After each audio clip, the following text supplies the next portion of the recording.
Ei, som. Olá, boa noite. Maravilha, né, irmãos? A gente está na casa do Senhor, cultuando a Deus. Alguns talvez tenham ficado um pouquinho com medo da temperatura. Outros ficaram com medo porque a temperatura pode causar outras coisas nesses dias. A gente já fica mais assustado também. Por esse lado é compreensível, mas tenhamos fé, irmãos. E ainda de casa, aqueles que estão com alguma dificuldade de saúde ou por outra circunstância não estão aqui, de casa possam acompanhar. Deus o abençoe cada um e pelo nosso canal podem acompanhar o culto. Depois a gente vai ver a quantidade de pessoas que acessaram aí a sala da igreja. Se corresponde à quantidade que não está aqui, pelo menos tem uma ideia de quem está de casa acompanhando, né? Salvo aqueles que estão com algum outro compromisso nessa quarta-feira. 2 pessoas, duas conexões por enquanto. Vamos orar, meus amados. Nós vamos lembrar, interceder pela vida do senhor José Magnago, pai da irmã Joelma. Deu um susto aí na família, já da idade bem avançada, teve um infarto. Mas graças a Deus ele já foi submetido à intervenção médica, está se recuperando bem, internado no hospital. Pela dona Alzira, graças a Deus, a cunhada do irmão Wellington, que também já está em casa, se recuperando. Lá em Minas Gerais, ele foi lá, está de férias, foi lá visitar a família. A recuperação do irmão Jean, também está em casa, Deus abençoe também. E a irmã Ivone, dentro em breve, Deus permite que ela já esteja conosco aqui, matando saudade dos cultos presenciais. Vamos orar ao Senhor, fique de pé. E vamos colocar diante de Deus esses pedidos de oração. Pai eterno, nós te louvamos, te agradecemos pelo teu cuidado. Te agradecemos, ó Deus, pela tua provisão. O Senhor não nos deixa em falta. Te agradecemos pelo dia de hoje, por todas as atividades que pudemos realizar, em casa, no trabalho, nos estudos, as oportunidades que tivemos para compartilhar a nossa vida em Cristo na vida de outra pessoa. Ó Pai, nós te agradecemos porque o Senhor tem nos dado a direção. Pai, em nome de Jesus, se há alguém cuja fé está de alguma forma abalada por qualquer circunstância que seja, não permita que assim fique, ó Pai, que possa ter um despertamento nesse coração dessa irmã, desse irmão. Alguém, Senhor Deus, sofrendo algum tipo de tentação ou de provocação do inimigo, repreenda e guarda os teus servos. Pai amado, alguém enfrentando um desafio de fé dentro da família, de pregar o evangelho, de testemunhar de Cristo, ou no seu trabalho, entre os seus vizinhos, enfrentando, Senhor Deus, algum tipo de constrangimento, a tua mão seja com este teu servo, tua serva, Pai. Pai, em nome de Jesus, nós te pedimos que o Senhor venha honrar, nós clamamos, honre, Senhor Deus, a fé do teu povo aqui, que se chama pelo nome de Igreja Batista Interlagos 2. Ó Deus, no tempo do Senhor, que não sabemos, não temos esse controle, por isso que é do Senhor, nós somos teus servos. No teu tempo, Pai, exalte o teu povo, Pai, em nome de Jesus.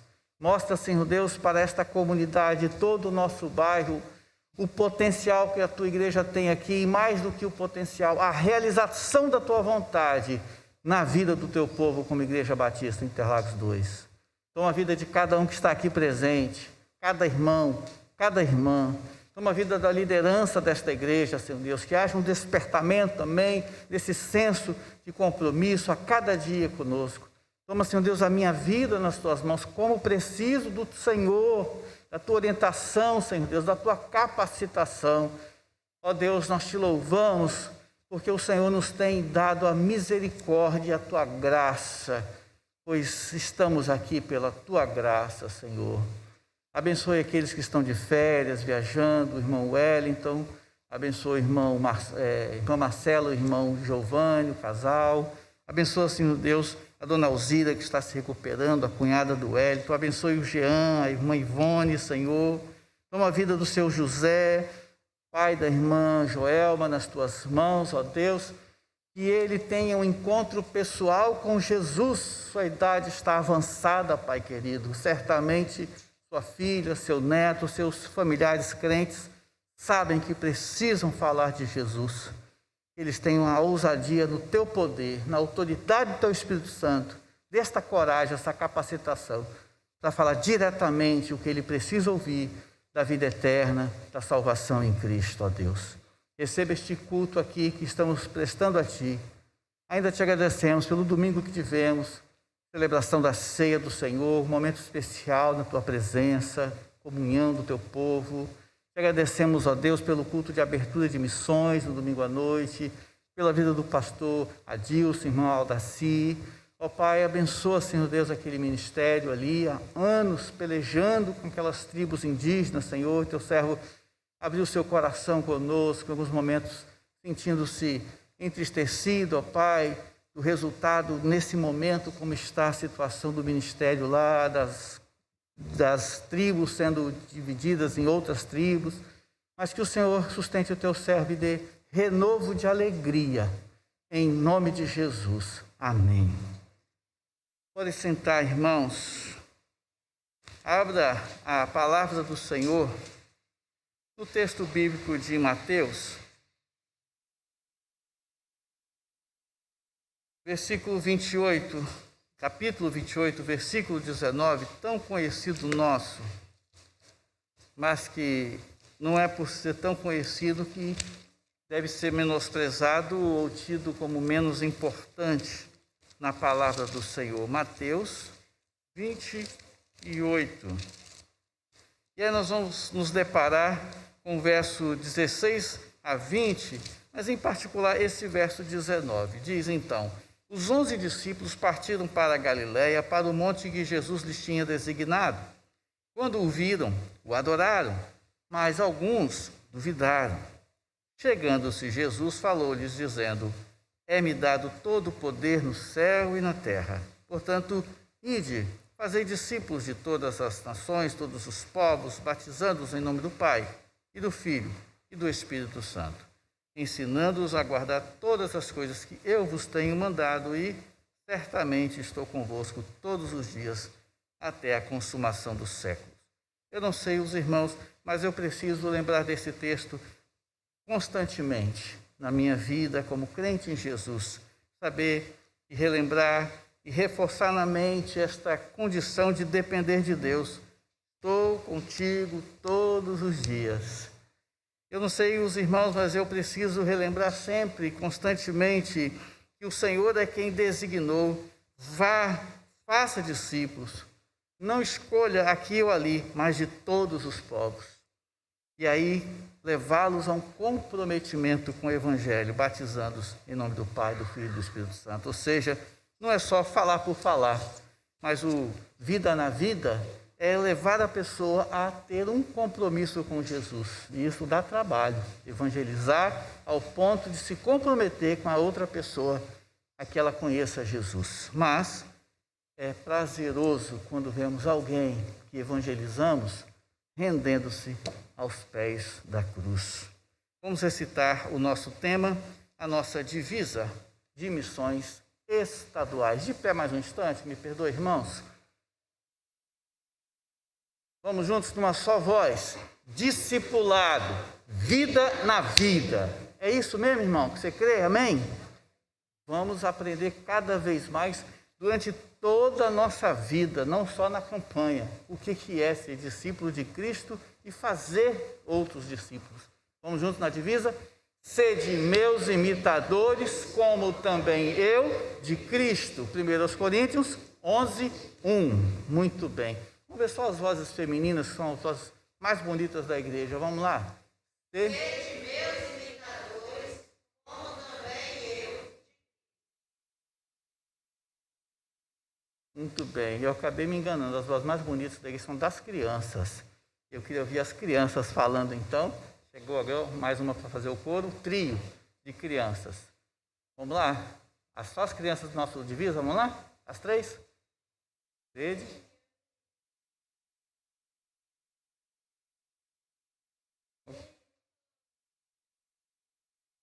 Não ouvi você não, Gabriela. Como é que você vai dirigir o culto assim? Em casa você dirige o culto, né? Em casa Cássio dirigiu o culto lá, e Milton pastor e tudo. Eu não ouvi aqui. Muito bem, irmãos, podem sentar. Vamos ao nosso hino oficial, louvando, bendizendo o nome do Senhor. Deus abençoe o casal, faz tempo que a gente não se via. Jaqueline, não é isso? Eu estou vendo aqui, o óculos já embaçou, seu esposo. Sejam muito bem-vindos. Louvemos ao Senhor.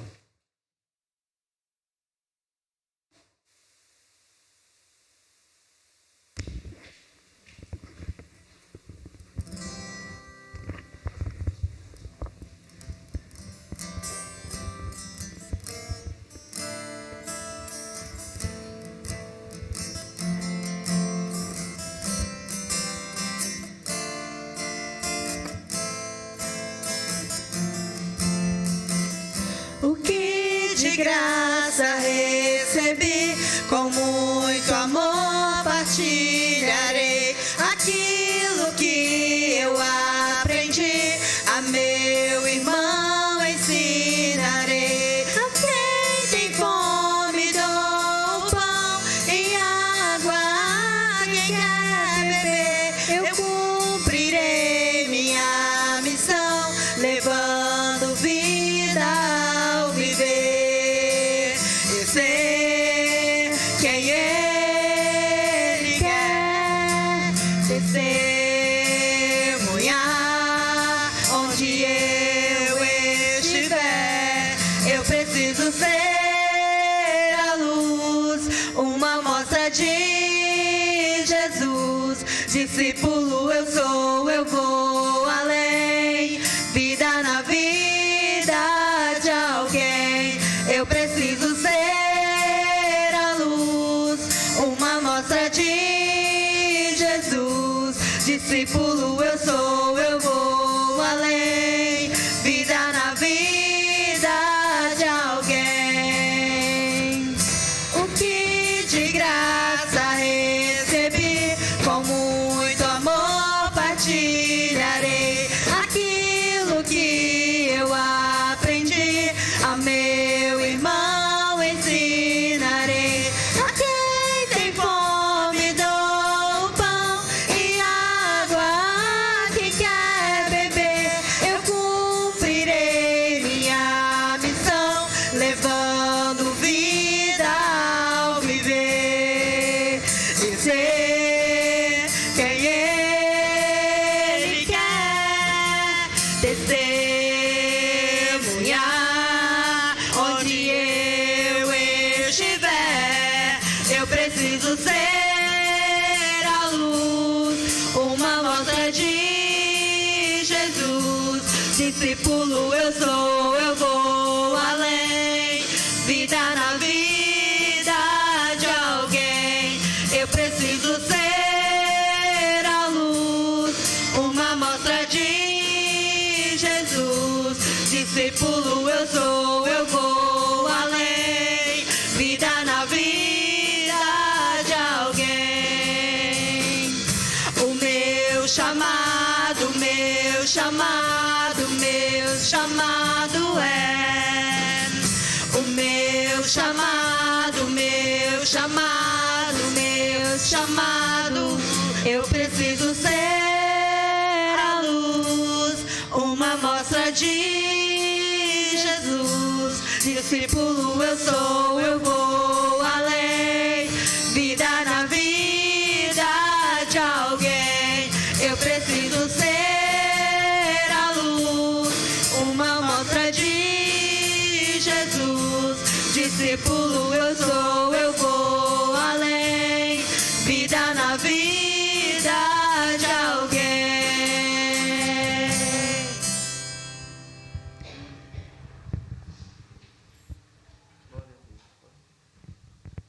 Vamos orar pela nossa campanha de missões estaduais.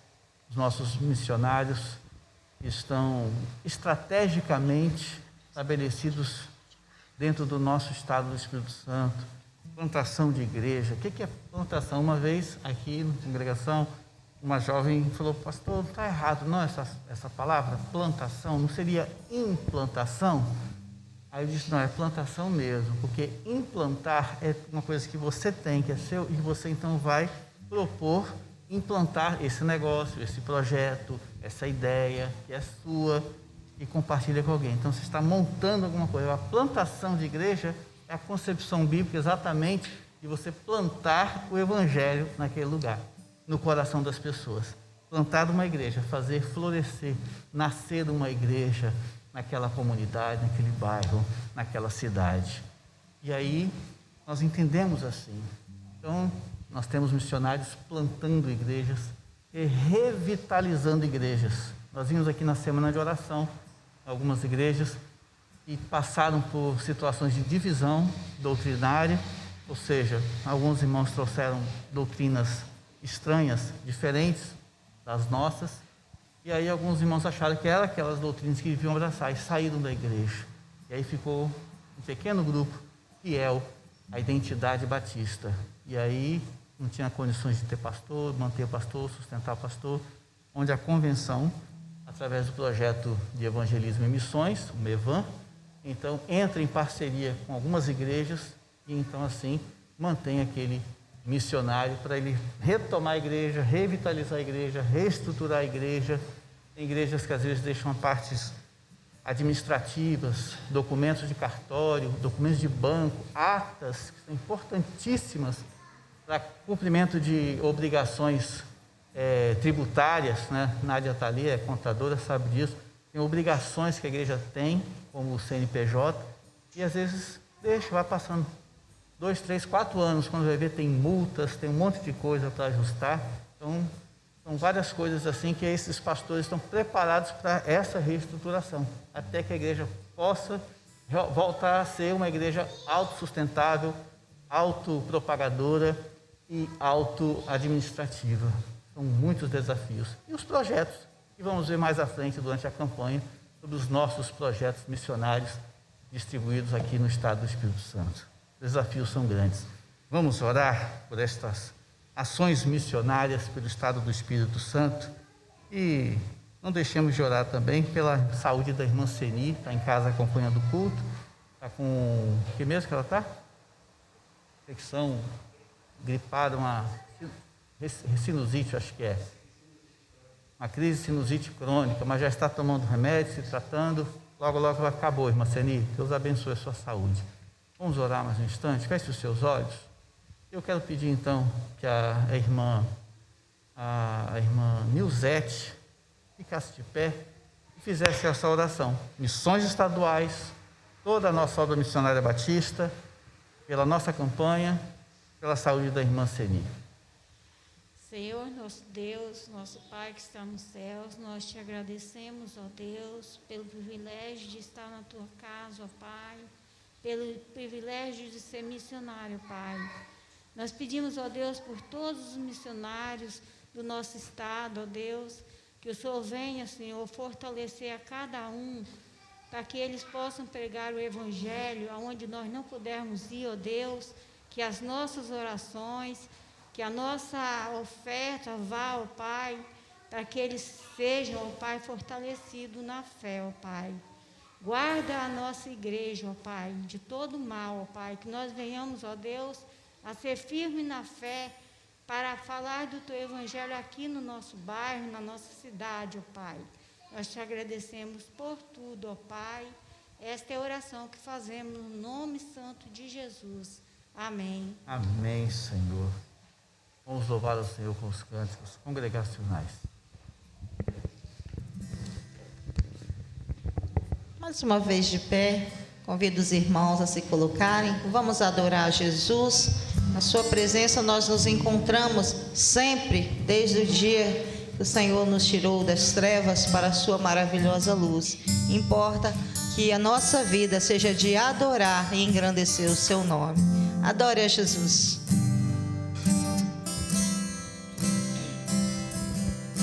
Jesus, em tua presença, reunimos-nos aqui, contemplamos tua face e rendemos-nos a ti, pois um dia a tua morte trouxe vida a todos nós e nos deu completo acesso ao coração do Pai.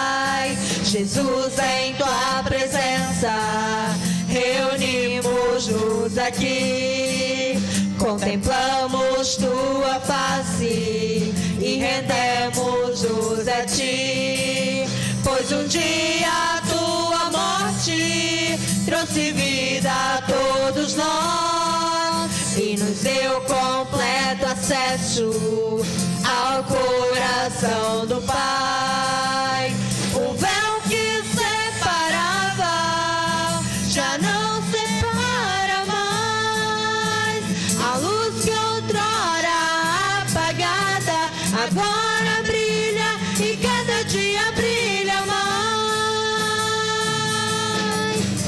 Só pra te adorar e fazer teu nome grande e te dar o louvor que é devido. Estamos nós aqui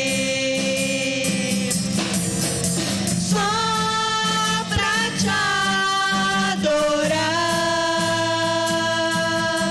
e fazer teu nome grande e te dar o louvor que é devido. Estamos nós aqui.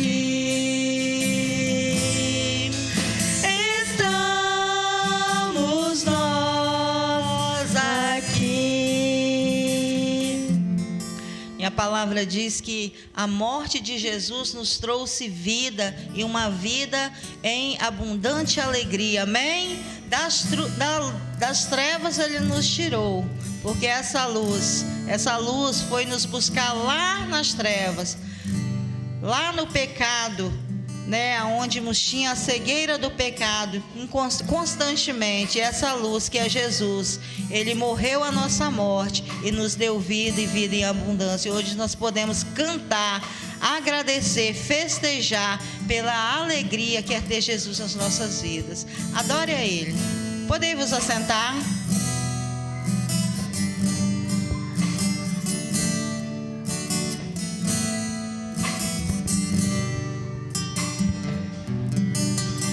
Luz das nações que dissipa as trevas, abre os meus olhos pra ver. Lindo tu és.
Maravilhoso poder expressar a Deus esse amor na letra desse cântico. Quando os jovens, o rapaz ou a moça, escolhendo as palavras para falar para a namorada, para o namorado, né? Para as mulheres é mais fácil, às vezes, expressar, escrever, ter umas letras bonitas. Os homens, geralmente, não são todos, tem uma letra mais ou menos parecida com a minha, ou seja, não é bonita. Não, eu até estou exagerando, porque a minha, além de não ser bonita, quase não dá para entender. Mas se esforçou lá, Oswaldo, para fazer algum bilhetinho para a sua amada, sua loira? Se esforçou para algum... Tem. Lembra disso, irmã? Algum bilhetinho? Antônio, você lembra? O que eu vou falar para ela quando eu for encontrar com ela lá? Os pais dela eram bravos, né? São bravos. Hoje não, mas eram. Eram bravos na época, lá na roça. Mas eu tomou cheio de coragem, né? Estufou o peito. Eu vou lá. Aquela branquinha expressou. E aí esse cântico é uma expressão a Deus, ao Senhor. Eu expresso minha adoração, eu vim para adorar-te, vim para louvar-te, porque tu és o meu Deus, totalmente amável, totalmente digno. Então, se a gente tem essa disposição, essa alegria de querer dizer a alguém de carne e osso, tão necessitado da graça como você e eu, e nos esforçamos para demonstrar o nosso amor de alguma forma, para Deus, então, devemos rasgar o coração e dizer para Ele, porque não é um amor eros, um amor de homem e mulher, não é um amor filéu de família, de pai e filho, mãe e filho, ou filhos e pais, amizade. É o amor que Ele coloca em nós, o amor ágape. Porque a Bíblia diz que nós amamos porque Ele nos amou primeiro. Esse amor ágape é o amor de Deus. Expressar a Deus essa alegria é muito importante. Hoje nós vamos ver um texto. Eu vou tirar um pouquinho aqui porque está embaçando demais hoje. Hoje nós vamos ver um texto, muda bem, né? Máscara. Muito impressionante. Eu acho esse texto bíblico muito impressionante, muito impactante e de um certo peso assim de emoção, de tensão que há numa certa comunidade. Abra a Bíblia no Evangelho de Marcos,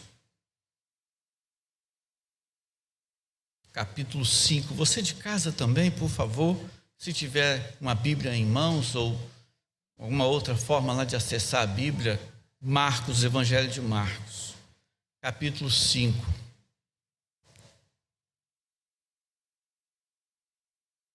É o segundo livro do Novo Testamento. Lembrei do pastor, já partiu para a glória, o pastor Oliveira de Araújo, foi presidente da Convenção Batista, foi pastor da primeira igreja de Vitória, foi líder de campanhas de evangelização da Convenção do Brasil. Ele falou que talvez foi pregado numa igreja e aí pediu aos irmãos para abrirem o livro de Hebreus. E notou que uma irmãzinha masculhou para cá e não achava o livro de Hebreus. E ele esperou o que deu para esperar, fica aquele silêncio, aquele vácuo, né? E começou e pregou. Aí no final do culto, ele falou, irmã, eu percebi que a senhora não conseguiu achar o texto bíblico, infelizmente. Ela, pastor, porque eu só trouxe o Novo Testamento hoje, por isso que eu não achei o livro de Hebreus. Ela conhecia tão bem que achava que estava no Velho Testamento. E Marcos é mais fácil que Hebreus um pouco, né? Marcos está no segundo livro, então não é tão difícil assim. Amém? Você de casa também já achou? Muito bem. A irmã Esther Ramos, imagino que também esteja de casa acompanhando o culto, passou mal também hoje, um pouquinho, problema de pressão. Deus abençoe. Capítulo 5.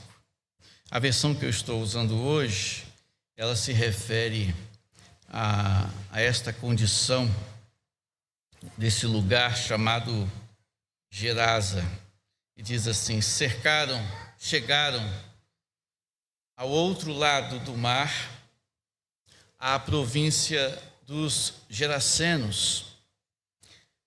Descendo ele do barco, saiu-lhe ao encontro dos sepulcros um homem possesso de espírito imundo, o qual morava nos sepulcros, e nem ainda com cadeias o podia alguém prender, pois tendo sido muitas vezes preso com grilhões e cadeias, as cadeias foram por ele feitas em pedaços, e os grilhões em migalhas, e ninguém podia subjugá-lo. Andava sempre de dia e de noite, clamando pelos montes, pelos sepulcros, ferindo-se com pedras.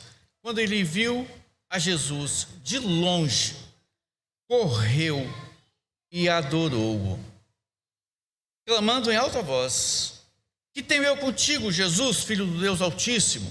Conjuro-te por Deus que não me atormentes. Pois Jesus lhe dissera: sai deste homem, espírito imundo. Então Jesus lhe perguntou: qual é o teu nome? Respondeu ele: Legião é o meu nome, pois somos muitos. E rogou-lhe muito que não os enviasse para fora daquela província.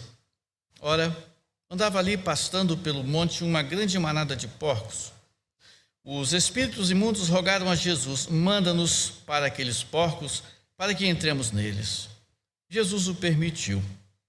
Saindo aqueles espíritos imundos, entraram nos porcos, e a manada, que era cerca de 2.000, precipitou-se por um despenhadeiro no mar, onde se afogaram. Os que apacentavam os porcos fugiram e o anunciaram na cidade pelos campos. Muitos saíram para ver o que havia acontecido, indo ter com Jesus. Viram o endemoniado, o que tivera a legião, assentado, vestido em perfeito juízo, e temeram. Os que aquilo tinham visto contaram-lhes o que acontecera ao endemoniado e acerca dos porcos, e começaram a rogar-lhe que saísse da terra deles. Ao entrar Jesus no barco, rogava-lhe que fora o endemoniado que o deixasse estar com ele. Jesus, porém, não permitiu, mas lhe disse: vai para a tua casa, para os teus, e anuncia-lhes quão grandes coisas o Senhor te fez e como teve misericórdia de ti. Então ele foi e começou a anunciar em Decápolis quão grandes coisas Jesus lhe fizera, e todos se maravilhavam.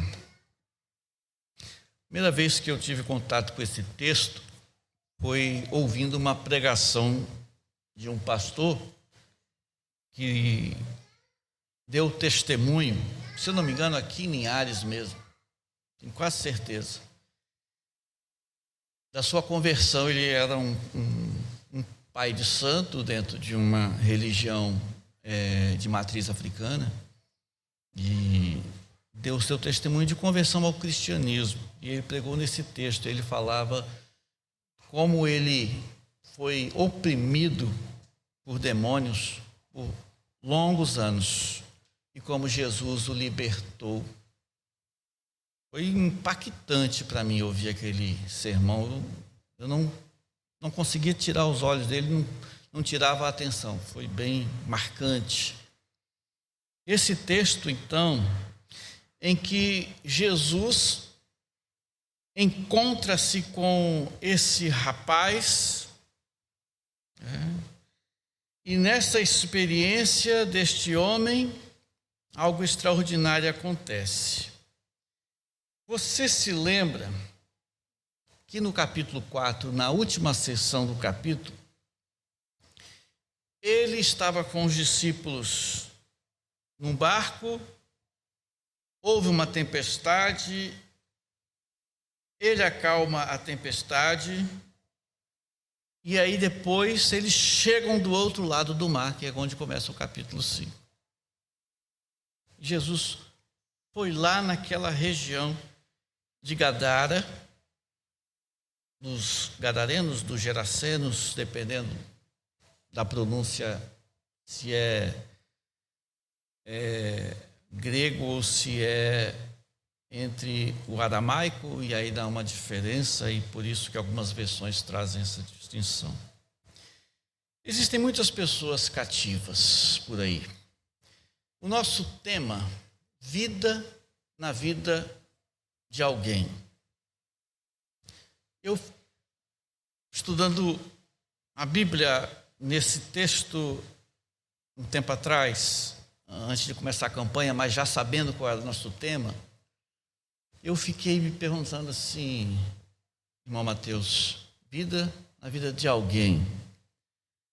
E vida na vida de quem não é ninguém.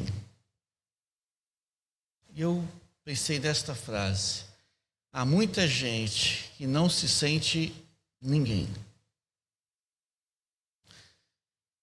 Vida de Cristo na vida de um ninguém. Para si mesmo e talvez para a sociedade. Existe muita gente ao nosso redor que não se sente digno de nada. Pessoas com uma autoestima extremamente rasa, perdida.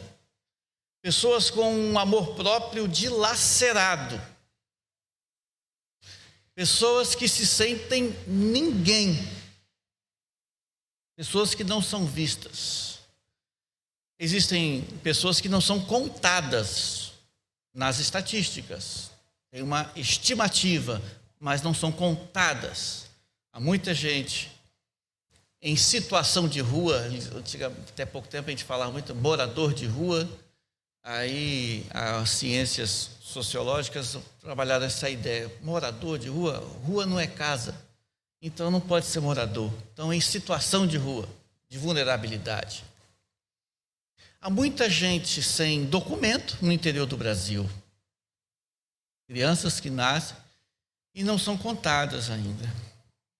Muita gente que também sofre espiritualmente com muitas tragédias. E é o caso também desse homem. A circunstância daquela situação em que Jesus apresenta vida na vida desse ninguém. Vamos ver um pouquinho? Tem muita gente dominada pelo diabo, pelo pecado, pelos desejos da carne. E este texto então vai falar de um homem cativo que ninguém sabia, não era conhecido nada acerca dele, a não ser das coisas que ele fazia pela cidade. Era noite, era de noite. Tinha acontecido uma tempestade, nós mencionei agora há pouco, no capítulo anterior, no final do capítulo. Jesus chega num lugar de um despenhadeiro, talvez um vale assim, que tivesse uma ribanceira. Era uma região com cavernas, um cemitério tinha também pela região, aquela região com sepulcros. E as pessoas ouviam gritos de horror à noite. Já acordou à noite com algum barulho estranho lá fora? Você toma aquele susto, pai de família, dorme, ainda que seja um sono pesado, mas quando ouve alguma coisa, ele pula da cama logo. Pode até tremer as pernas, mas que ele tem que mostrar que é machão, tem que mostrar, né? Pula, se estabelece. Imagina ouvir gritos de dor, talvez, de sofrimento, ganidos, no meio da noite. Já pensou? Aparece um homem ferido. Tenta mentalizar, criar uma imagem na sua cabeça aí. Um homem ferido, sangrando, machucado, com pedras nas mãos. Outro dia, eu parei o carro aqui na nossa avenida principal, perto ali do Cicobi, e vindo daqui para lá, indo daqui para lá, melhor dizendo, eu parei do lado de lá, né? Um rapaz forte, só de bermuda. Ele veio na calçada correndo assim e dando socos ao vento. Socos ao vento. Eu tive medo. Eu não desci do carro, fiquei esperando. Aí ele passou do ladinho do carro assim, aí atravessou a rua. E depois do medo eu tive aquele sentimento de compaixão, de misericórdia. Meu Deus, será que tem uma mãe sofrendo por esse rapaz? O que ele tem? O que aconteceu? Quem é esse rapaz? E algumas pessoas também se afastaram com medo. E ele seguiu, depois não vi mais. Um jovem. O caso desse jovem, com pedras nas mãos, sangrando, todo ferido, mas com um aspecto feroz, transfigurado, talvez no olhar, nos seus gritos de horror. Era ninguém, porque o texto não diz o nome dele, diz, na sua versão, traz aí, algumas personagens bíblicas dizem assim, uma pessoa, fulano de tal, filho de Cicrano, não tem? Este homem, ninguém tem nome, é simplesmente um pobre coitado. Pois bem, diz o texto, no verso 2, Jesus desce do barco, vem ao encontro dele dos sepulcros, ou seja, do cemitério, um homem possesso de espíritos imundos, o qual morava nos sepulcros ainda com cadeias, ninguém podia prender. Um homem. Sem identidade, sem nome, sem linhagem, sem referência existencial, não tinha fama, não tinha títulos, não tinha prestígio social, não era ninguém na sua sociedade.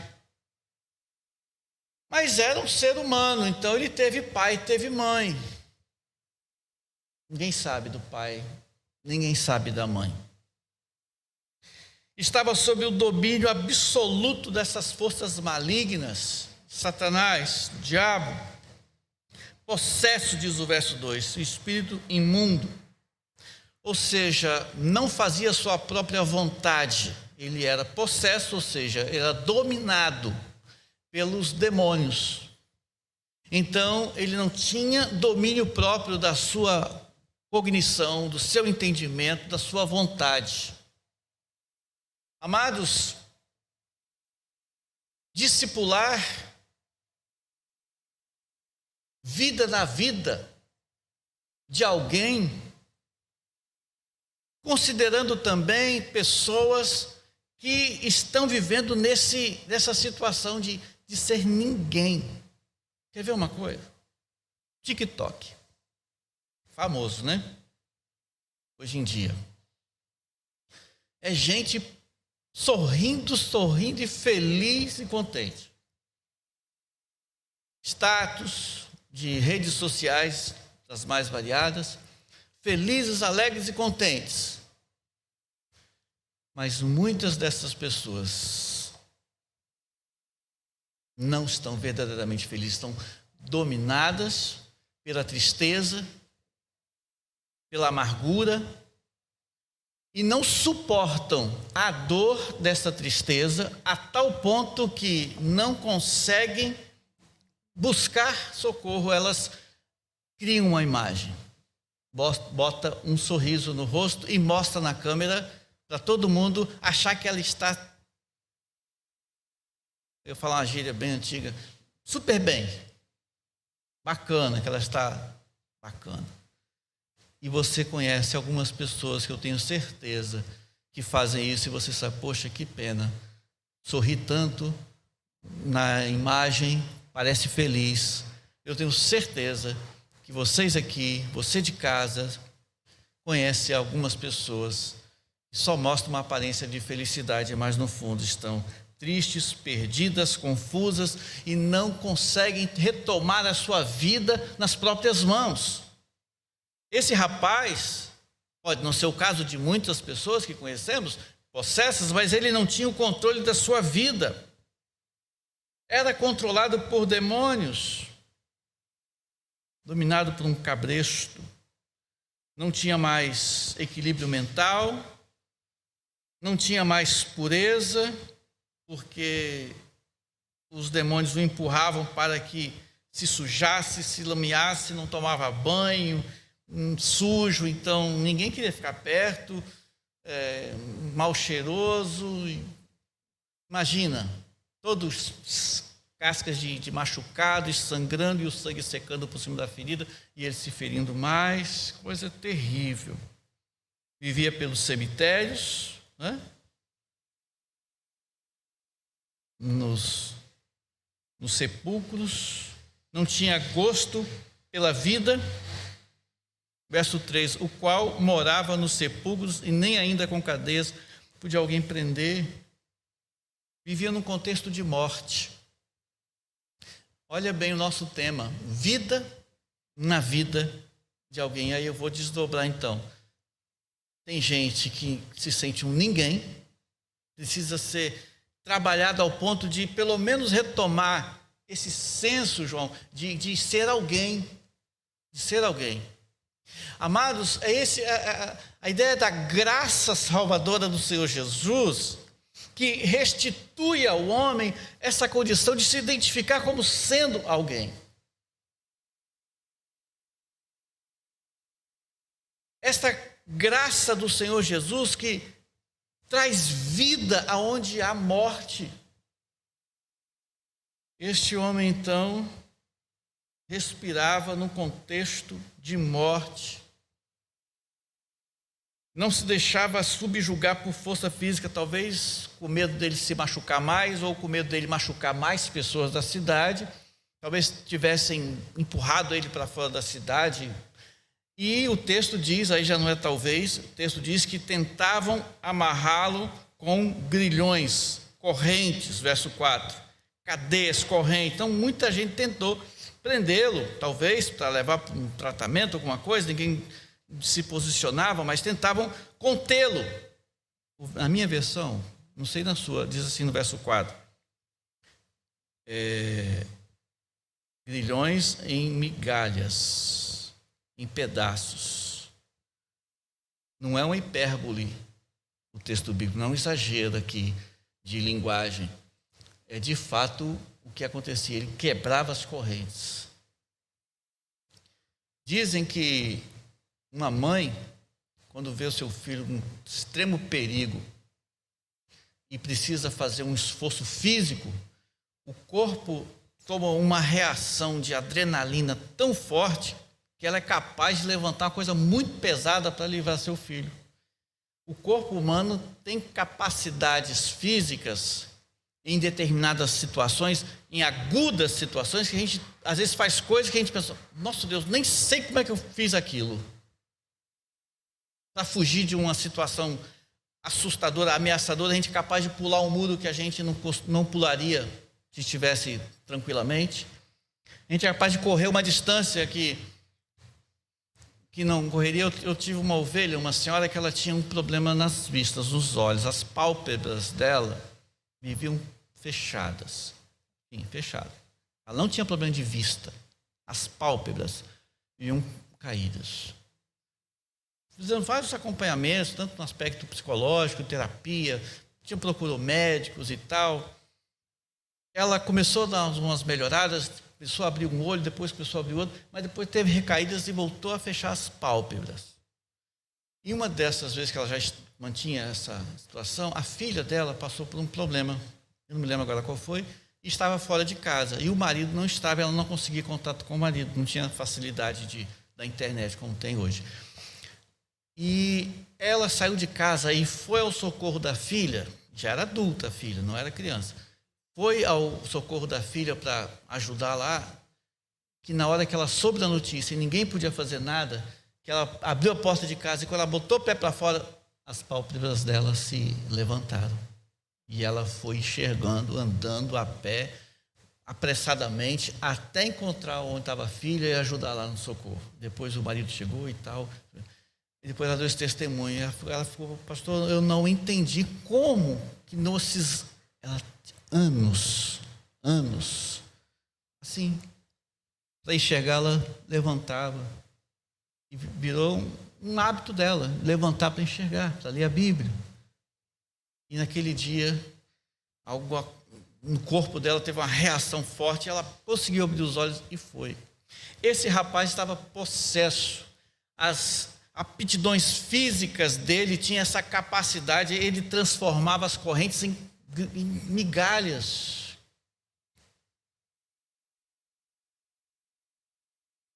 Porque também não tinha a reação de limitar a dor, que você começa a sofrer dor, que você para. Mas em determinada circunstância, meio que perturbado mentalmente, você pode se ferir tanto que o seu cérebro já não computa, já não registra a dor. Então continua se ferindo. E esse homem então estava nessa situação. Nem cadeias podiam prendê-lo.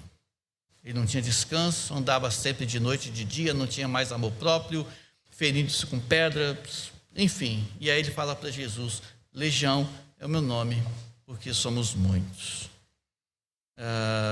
No exército romano, ainda nesse período de dominação romana na Judéia, a composição do exército romano, uma legião, que era uma divisão do exército, era composta de aproximadamente 6.000 soldados. Uma legião romana, aproximadamente 6.000 soldados. E aquele rapaz disse para Jesus, Legião é meu nome, porque somos muitos. Então, os especialistas nos comentários bíblicos sugerem que nessa condição, se for pegar por esse aspecto contextual, 6.000 demônios poderiam estar no corpo daquele homem. Assim, 6.000 no corpo? Não sei explicar. Mas se não fosse 6.000, de qualquer forma, ele disse que eram muitos. Ele não tinha nenhuma brandura. Era furioso. Ninguém podia contê-lo. Vivia na solidão. Mas o que diz lá em Romanos 5,8? Quem se lembra? Romanos 5,8. Mas Deus prova o seu amor para conosco, em que Cristo morreu por nós, sendo nós ainda pecadores. Olha a graça de Deus se manifestando na vida daquele rapaz, que a sociedade, ninguém queria saber mais. Tentaram prender, tentaram amarrar, não deu certo, deixa ele lá. Ele quer viver no meio do cemitério, no meio da morte, deixa ele para lá. Mas Jesus atravessa o lago, naquela tempestade, naquela noite, e Jesus vai ao encontro daquele homem. Então, temos aqui em Gerasa, em Gadara, o rapaz que recebeu de Jesus vida. Jesus olhou e perguntou o nome dele. Você já reparou que tem pessoas que não ligam sobre quem elas são, e há pessoas que não se identificam mais com a sua própria família, perdem o sentido de vida. Jesus, quando olha para aquele rapaz, qual é o seu nome? Vida na vida de alguém é olhar essas pessoas que para si mesmas não são ninguém e resgatar delas pelo menos esse princípio. Quem é você? O seu nome é uma coisa muito importante. Hoje eu fui num lugar que tinha que dar o meu nome e me chamaram. Quando me chamaram José Fernandes, anos atrás eu ficava chateado que me chamava assim, Fernando. Hoje eu não ligo mais tanto não, mas incomoda um pouco, você fica, poxa, não, meu nome não é esse. É ou não é verdade? Quando você vai preencher uma ficha, a pessoa fala, qual é o seu nome? Tá? Aí você explica, é assim, assim, assim que se escreve, né? Wesley é com I, não é com Y. Aí alguém vai lá, bota com Y, aí você fala, mas é com I, o documento está na mão dela, ela botou Y. Sempre. E aí pede documento, por favor, para eu escrever certinho, vai lá, Y. Seu nome te identifica. Aquele rapaz não tinha nenhuma identidade. Vida na vida de alguém, meus amados, é você olhar nos olhos das pessoas e você estabelecer com ele uma relação de comunicação direta e fazê-la pensar, quem é você? Chama as pessoas pelo nome. Você chegar nos lugares e chamar as pessoas pelos nomes, você vai ver como é que você vai ser atendida de forma diferente. Olha no crachá e chama a pessoa pelo nome, você vai ver que reação que ela vai ter. Há pessoas que estão ali, faxinando, limpando para lá e para cá, caixa do supermercado, alguém, funcionário de uma empresa, a gente passa por ele, passa para lá, passa para cá, atende a gente, e às vezes a gente não dá um bom dia, não dá uma boa tarde, não agradece, né? Mas se você entender que discipulado é comunicar esta vida, é reconhecer quem é aquela pessoa ali. Não podemos desvalorizar ninguém, até mesmo essas pessoas que não se sentem ninguém, estão ali. Eu estou aqui o dia inteiro, passo para lá, passo para cá, ninguém me nota. Mas se você um dia parar e olhar, ei, boa tarde, qual o seu nome? As pessoas vão ficar assim, hã? Ou se ela tem um crachá e você olha para ela, fulana, muito obrigado. Me conhece de onde? Porque às vezes a pessoa que está trabalhando até esquece que está com crachá. Não são poucos que saem do trabalho e vão para casa com o crachá pendurado. Entra no ônibus com o crachá. Eu esqueci de tirar o crachá. O nome das pessoas, Jesus pergunta, qual é o teu nome? E ele não tem nome próprio, ele não sabe quem ele é, ele não sabe mais de onde ele veio, ele não tem mais nenhuma noção, ele está dominando. Quem responde por ele são as trevas. Quem responde, usa a voz, as cordas vocais, os pulmões dele, quem usa a garganta daquele rapaz, é um demônio, ou são vários demônios, são muitos demônios. Mas com Jesus ele teve um encontro pessoal. Jesus perguntou o seu nome, ele responde. Os espíritos rogam a Jesus que os deixem ficar ali nos porcos, uma criação de porcos, uma vara de porcos ali. Quantos porcos está aqui dizendo? 2.000 porcos. É muito porco, né? Muito bacon andando. E aí eles pedem, não manda a gente para outro lugar, não, a gente quer ficar aqui, porque aqui cheira morte, aqui é lugar de sepultura, aqui vem gente chorar pelos seus mortos. Né? Essa tradição de ir à sepultura dos falecidos não é a de hoje, ela é antiga, de reverenciar os antepassados que morreram, ir ao túmulo. E certamente naquela região, naqueles túmulos, as pessoas talvez com muito medo do rapaz, mas mesmo assim é capaz que alguém fosse para lá trocar a flor, ver se está tudo coberto. Se o rapaz não foi lá e cavou a sepultura do meu parente, o que fez? Então alguém fosse lá. E os demônios pedem, não tira a gente daqui. Deixa a gente ficar nessa manada de porcos aí. E Jesus, vai.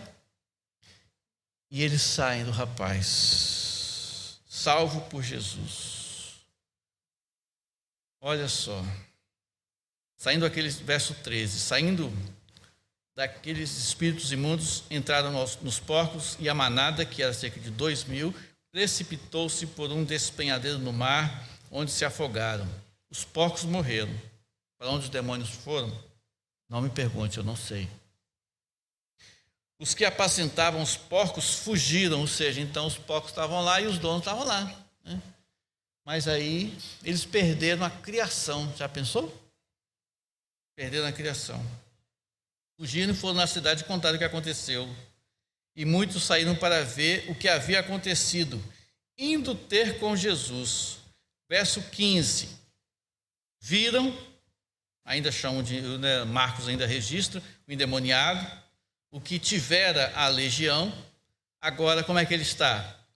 Sentado, alguém botou uma roupa nele, vestido, em perfeito juízo.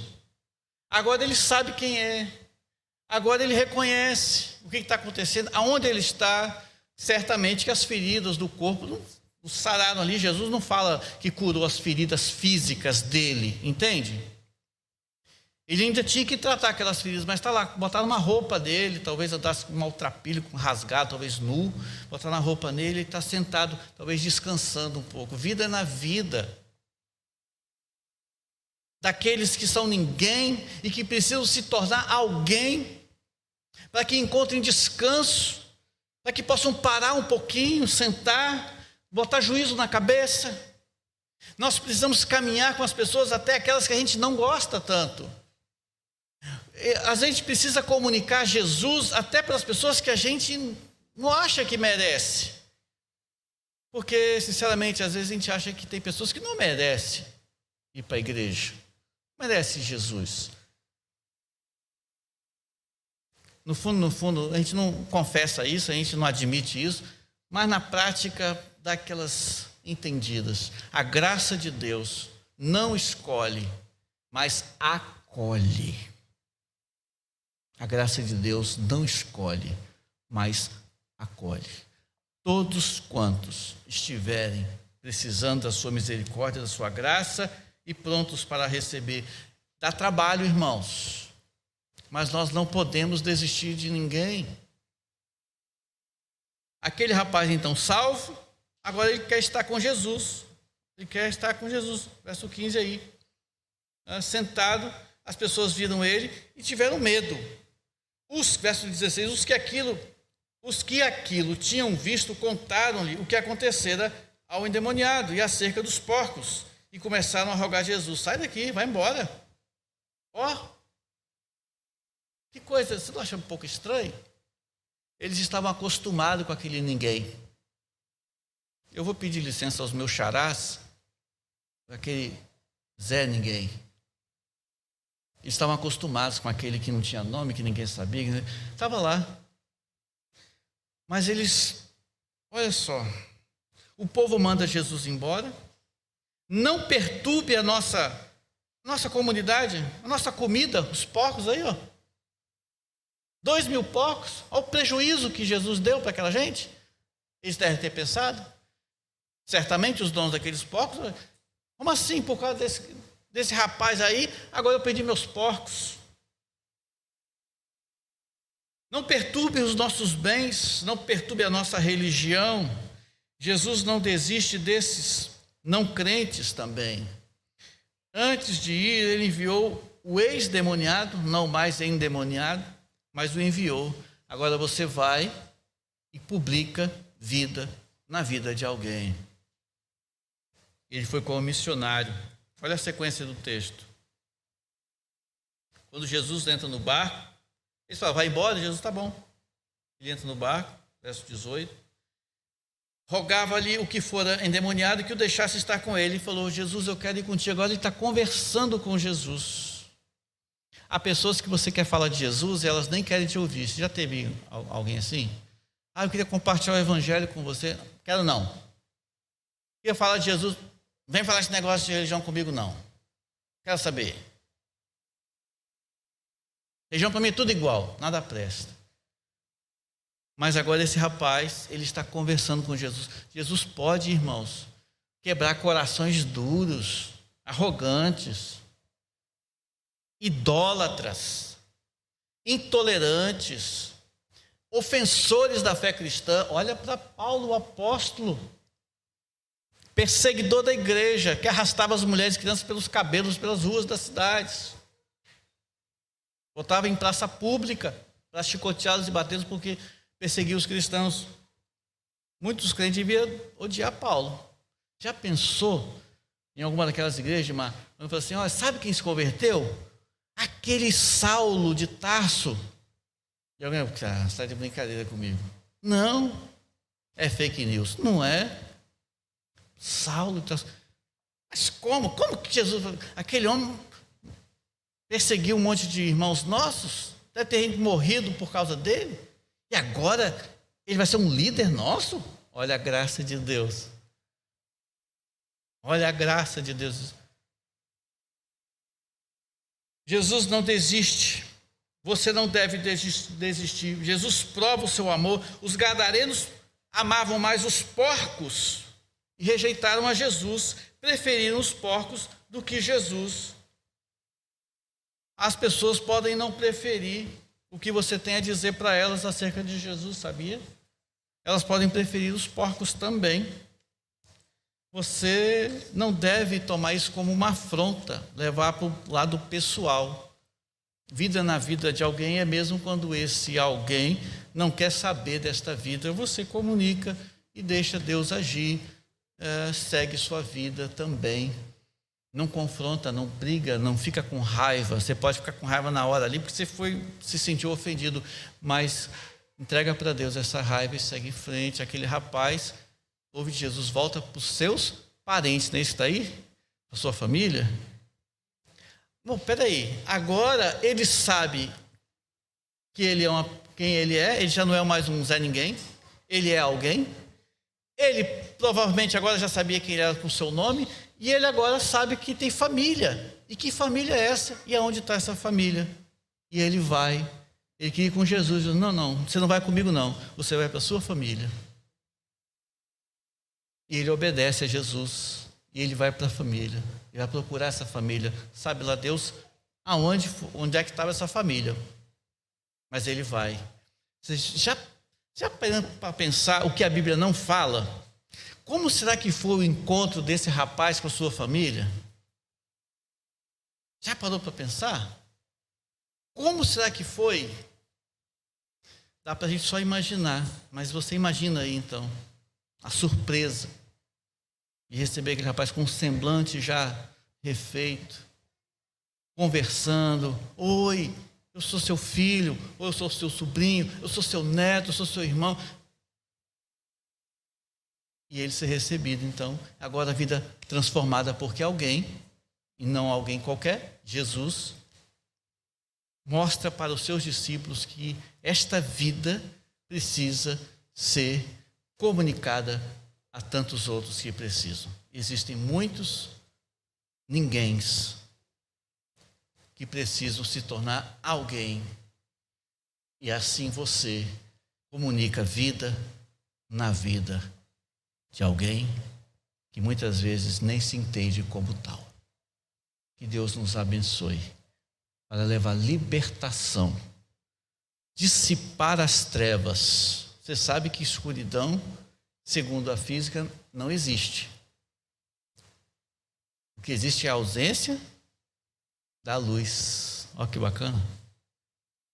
Eu aprendi isso há muitos anos atrás, tinha esquecido. Recentemente, Pedro Compaixão veio, é verdade, eu lembrava disso lá um pouquinho atrás. É verdade, não existe escuridão. A escuridão ela é a ausência da luz. Aquele rapaz que era um ausente, agora ele tem vida de verdade. Leve você também vida para as outras pessoas. Olhe para as pessoas um pouco mais. Tente identificá-las. Não há oportunidade de compartilhar literalmente o Evangelho, compartilhe o Evangelho, pelo menos sendo gracioso, respeitador, pelo menos agradecendo, reconhecendo, amando as pessoas, mesmo que estas pessoas não amem a Deus. Que o Senhor nos abençoe, abençoe você de casa também. Vamos orar? Pai, tua graça nos alcançou. Teu perdão nos levou a uma nova realidade de vida. Esta vida do Senhor está em nós.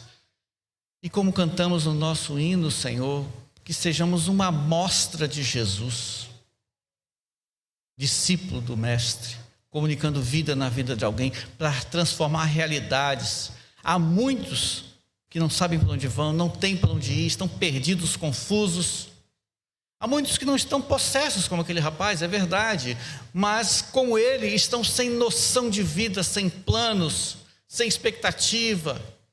não conseguem se reconhecer neste mundo como alguém que tem um propósito de vida. Estão vivendo um dia após o outro, tantos mergulhados na depressão, na angústia. Não se amam. Deus, em nome de Jesus, que este amor do Senhor, Salvador, por nós seja comunicado.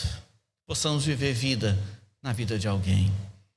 Até naqueles que nem se compreendem como sendo alguém.